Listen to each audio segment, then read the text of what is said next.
Если ты ешь так же на полу, как и я, то я тебе соболезную.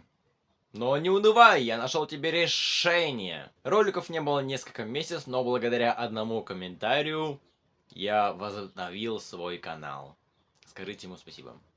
Но не разочаровывайтесь, я нашел решение, как вам положить тарелку на стол. Не на пол, на стол. Первое ваше действие — это необходимо встать на ноги. Ну, если, конечно, они у вас есть. Осуждаю.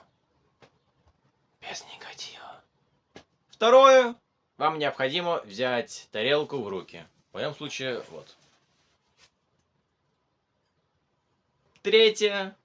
Вам необходимо положить тарелку в микроволновку. Итак, поехали!